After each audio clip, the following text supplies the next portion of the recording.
আসসালামু আলাইকুম। সুপ্রিয় নবম এবং দশম শ্রেণীর শিক্ষার্থীরা, তোমরা জানো আমরা সাধারণ গণিতের প্রতিটি অধ্যায় থেকে সিকিউ এবং এসকিউ নিয়ে ধারাবাহিকভাবে আলোচনা করে যাচ্ছি। তারই ধারাবাহিকতায় আজকে আমরা খুবই গুরুত্বপূর্ণ একটি গাণিতিক সমস্যা নিয়ে সমাধান করব ইনশাল্লাহ। দেখো প্রশ্নটিতে কি বলেছে, আমরা আগে একটু দেখে আসি। প্রশ্নটিতে বলেছে যে √(x) এর মান √5 + 2, আর এইখানে বলেছে প্রমাণ করতে হবে যে এইটার মান 76। তার মানে √x এর মান এইটা দেওয়া আছে, আর এইখানে দেখো 1/√x লাগবে। তার মানে এই অঙ্কটা করতে হলে তোমাকে রুটের মান যেহেতু দেওয়া আছে, 1/√x এর মান তোমাকে অবশ্যই বের করতে হবে।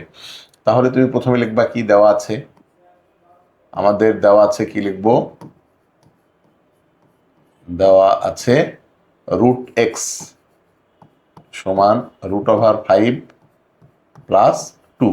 তাহলে আমাদের 1/√x এর মান লাগবে। 1/√x এর মান স্যার কেন লাগবে? এই কারণেই যে এখানে দেখো 1/√x আছে।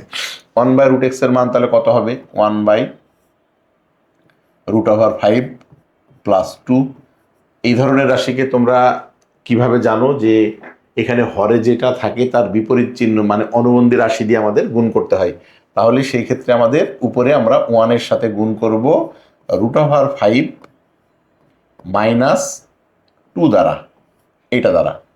তাহলে দেখো তো এখানে কি হয়, এটা হবে √5 + 2, আর একটা তার সাথে গুণ হবে কত, √5 - 2। পাশে তোমরা লিখে দিবা যে লব এবং হরকে √5 - 2 দ্বারা গুণ করে। তাহলে উপরে আমাদের কত দাঁড়াচ্ছে, এখানে হচ্ছে √5 - 2, আর নিচে হবে a + b × a - b। তাহলে a² - b²। তাহলে উপরে হচ্ছে আমাদের √5 - 2, আর নিচে দেখো তো কত হবে, স্কোয়ার আর রুট কাটাকাটি হয়ে যায়, কাটাকাটি হয়ে গেলে এখানে 5 হবে, আর এখানে 2 দুগুণে 4 হবে। তাহলে এখানে 5 - 4, তার মানে 1 হবে। তার মানে আমাদের মান পাচ্ছি কত, 1/√x। এইটার সমান হচ্ছে আমরা পাইলাম, দেখো তো 5 থেকে 4 বাদ দিলে 1 হয়, তো নিচে 1 লেখার তো দরকার নাই। তাহলে এইটার মান পেলাম আমরা √5 - 2। আচ্ছা, এই ক্ষেত্রে তোমাকে আমি একটা পরামর্শ একটু দিয়ে থাকি, যে সেটা হচ্ছে যদি এই জাতীয় মান তোমরা এক্স এর মান দেওয়া আছে 1/x এর মান বের করতে যাও, তাহলে তোমরা একটা জিনিস মনে রেখো, সেটা হচ্ছে এই যে প্রথম যে সংখ্যাটা আছে, এই সংখ্যাটাকে তুমি বর্গ করে যত পাবা, এইটাকে বর্গ করলে কত হবে, 5। এইটাকে বর্গ করলে কত হবে, 4। 5 আর 4-এর বিয়োগফল 1। যদি বিয়োগফল বর্গের বিয়োগফল 1 হয় এই দুইটা সংখ্যার, তাহলে মনে রাখবা এইখানে যেই মানটা থাকবে, ঠিক যদি মাইনাস থাকে তাহলে এখানে প্লাস হবে, আর যদি প্লাস থাকে তাহলে এখানে মাইনাস হবে। যদি বর্গের বিয়োগফল 1 হয়, দেখো এখানে বর্গের বিয়োগফল কিন্তু 1, 5, এটা হবে 5, এটা হচ্ছে 4, বিয়োগ করলে 1 হয়, যার কারণে এখানে সেম মান এসেছে, জাস্ট খালি মাঝখানে মাইনাস, জাস্ট খালি মাঝখানে মাইনাস। এরকমই হবে, যার কারণে আমি কেন বলে দিলাম এটা, তুমি অবজেক্টিভের ক্ষেত্রে যেন খুব সহজেই বের করতে পারো। আর অবজেক্টিভে তো ক্যালকুলেটর ব্যবহার করাই যায় এই ধরনের প্রশ্নে। এখন তুমি দেখো এখানে তুমি এবার লেফট হ্যান্ড সাইড উঠাও, লেফট হ্যান্ড সাইড, এইটা সমান কত লেখা যাবে, x√(x - 1/x √(x)। আচ্ছা, এখন এইটাকে তুমি কিভাবে লিখবা? আচ্ছা দেখো, যদি √a তার উপরে কিউব থাকে, এইটা মানে কি, এইটা মানে হচ্ছে √a হচ্ছে 3 বার গুণ আকারে থাকে, √a 3 বার গুণ।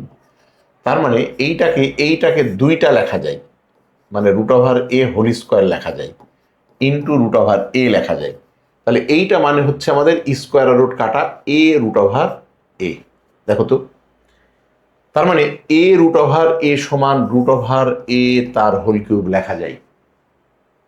খেয়াল করে দেখো একটু, a√a যদি এই যে এখানে x√x আছে, এইটাকে আমরা কি লিখতে পারবো, √x তার হোল কিউব লিখতে পারবো। তার মানে এইটাকে আমরা লিখি √x তার হোল কিউব, মাইনাস এটাকে লিখবো 1/√x তার উপরে হোল কিউব। আমরা দুইটা মান পেয়ে গেলাম। এখন তুমি যদি সূত্র করো, সূত্র করতে গেলে তোমার এইখানে আমাদের এই যে দুইটা মান আছে, এই দুইটার মানের ক্ষেত্রে আমার মাইনাস মানটা লাগবে। তাহলে আমরা খুব সহজেই, আমরা যদি আগে একটু মাইনাস মানটা বের করে নিই তাহলে আমাদের জন্য আরেকটু সুবিধা হবে। তার মানে এখানে যদি আমরা মাইনাস মানটা বের করে নিই, অতএব √x মাইনাস 1/√x, এইটার মান আসলে কত হবে? এই দেখো, √x এর মান তো এইটা, আর মাইনাস √x এর মানটা যদি আমরা বের করি তাহলে এটা কত হবে? √5 প্লাস 2, মাইনাস যখন দিব তখন এই চিহ্নটা চেঞ্জ হবে, তখন এটা হবে √5 প্লাস 2। এটা মাইনাস আছে, এটা প্লাস হয়ে যাবে। তাহলে এটার মান কত হবে? দেখো, √5 আর √5 কাটাকাটি যাবে, কাটাকাটি গেলে 2 আর 2 আমাদের 4 হবে। তাহলে এই মানটা যেহেতু আমরা পেয়ে গেলাম, এখন এই মানটা আমরা এখানে বসাই দিতে পারবো। খেয়াল করে দেখো, তাহলে মানটা যদি আমরা এখানে বসাই তাহলে কি আসবে? দেখো, a³ মাইনাস b³ এর যদি সূত্র করি আমরা, তাহলে এটা হবে a মাইনাস b তার whole cube plus 3ab, 3 a মানে √x, b মানে 1/√x, 3ab into a minus b। আমরা জাস্ট সূত্র করে নিলাম। তার মানে এই ধরনের অঙ্ক তুমি এইখানে দেখবা যে কি চিহ্ন আছে। যদি মাইনাস থাকে তাহলে এখানে মাইনাসের মানটা বের করে নিবা, যদি এখানে প্লাস থাকে তাহলে এখানে প্লাসের মানটা বের করে নেবা। তাহলে আমাদের এখানে বসাইতে সুবিধা হবে।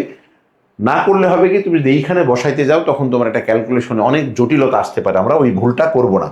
এখন দেখো, এক্স এইটার মান কত দেওয়া আছে? আমরা 4 পেয়েছি, তাহলে এখানে বসাই দাও। এই হচ্ছে 4³ প্লাস 3, এখানে এইটার এটা কাটা যায়, এটার মান হচ্ছে 4 ইন্টু 4, তাহলে 4 4 16, 4 16 64 প্লাস 3 4 12, তাহলে 64 আর 12 যোগ করলে 4 আর 2 6, 6 আর 1 7। দেখো তো, এই যে 76 আমাদের রাইট হ্যান্ড সাইড, এই হচ্ছে আমাদের রাইট হ্যান্ড সাইড।